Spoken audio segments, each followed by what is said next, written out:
goes on to say that if you receive one such child in my name, you will receive me. ఇలాంటి ఒక బిడ్డను నా పేరిట చేర్చుకునివాడు నన్ను చేర్చుకొనును.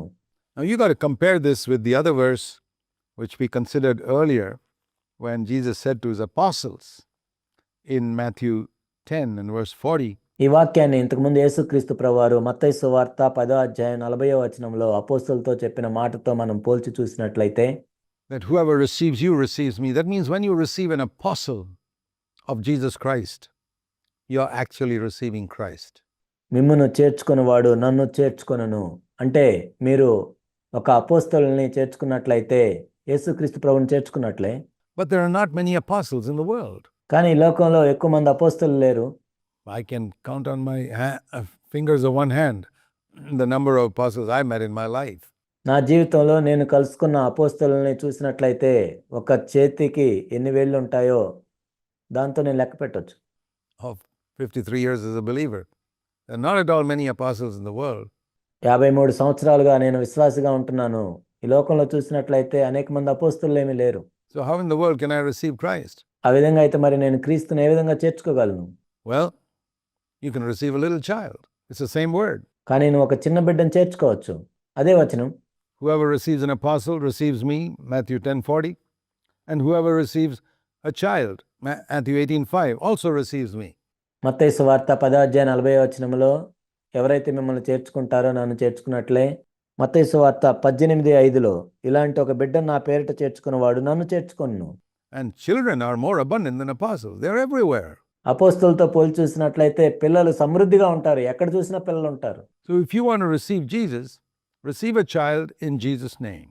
నువ్వు క్రీస్తుని చేర్చుకోవాలనుకుంటే క్రీస్తు నామములో ఒక చిన్న బిడ్డను చేర్చుకో. When you have a baby born into your home, what is Jesus teaching? ఒక పసిబిడ్డ మీ ఇంట్లో జన్మించినప్పుడు యేసుక్రీస్తు ప్రభువారు ఏం బోధిస్తున్నారు? Receive that child in Jesus' name. యేసు నామములో ఆ బిడ్డను చేర్చుకో. You know how it is in India? If it's a girl, they say, oh no, another girl. That's not receiving a child in Jesus' name. Certainly not. భారతదేశంలో ఎలా ఉంటుందంటే ఒక అమ్మాయి పుడితే మళ్ళీ అమ్మాయా అని వాళ్ళు అంటారు. అది క్రీస్తు నామములో చేర్చుకోవటం కాదు. But that child is God's gift to you. God is the one who determined the sex of that child. కానీ ఆ బిడ్డని ఒక బహుమానంగా నీకు ప్రభువే ఇచ్చాడు. అమ్మాయి పుట్టాలా అబ్బాయి పుట్టాలా అనేది ప్రభువే నిర్ణయం తీసుకున్నాడు. God is the one who determined that that was to be a girl. Whatever heathen tradition and philosophy and religion may teach. నీకు అమ్మాయి పుట్టాలని ప్రభువే నిర్ణయించుకున్నాడు. ఒక అన్య ఆచారం, అన్య సంప్రదాయాలు, అన్య మతాలు బోధించింది కాదు. God creates men and women. దేవుడే మనుషులను స్త్రీ పురుషులుగా సృష్టిస్తాడు. God created male and female in his image. దేవుడు పురుషుణ్ణి స్త్రీని తన స్వరూపమందు చేశాడు. And a lot of Christians also sometimes think God created only males in his image and not females. చాలా మంది క్రైస్తవులు కూడా ఏమనుకుంటారంటే దేవుడు పురుషుల్నే తన స్వరూపంలో చేశాడు, స్త్రీలను కాదని అనుకుంటారు. So when a little girl is born, they're disappointed. ఒక చిన్న అమ్మాయి పుట్టినప్పుడు వాళ్ళు నిరాశపడతారు. Even if they don't express it, sometimes in their heart they're disappointed. వాళ్ళు పైకి చెప్పరు కానీ హృదయంలో నిరాశపడతారు. That is evil. అదెంతో దుష్టత్వం. It's not just a weakness. It is 100% evil. అది కేవలం బలహీనత కాదు, 100% అది దుష్టత్వం.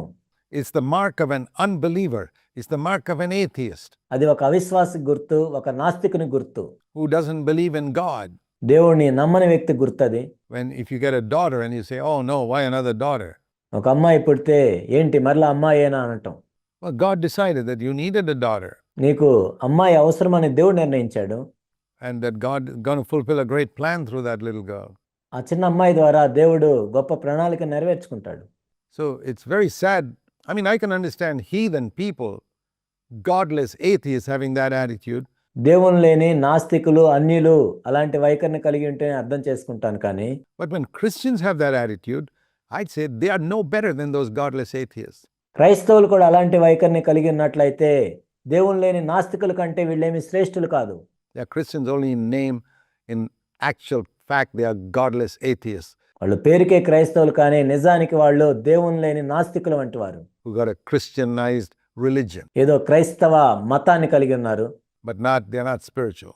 కానీ వాళ్ళు ఆత్మ సంబంధులు కాదు. Receive a child in Jesus' name. And don't say, oh, how dark that is. How dark that child is. యేసు నామములో ఆ బిడ్డను చేర్చుకో. ఏంటి ఇంత నల్లగా పుట్టారు అని అనొద్దు.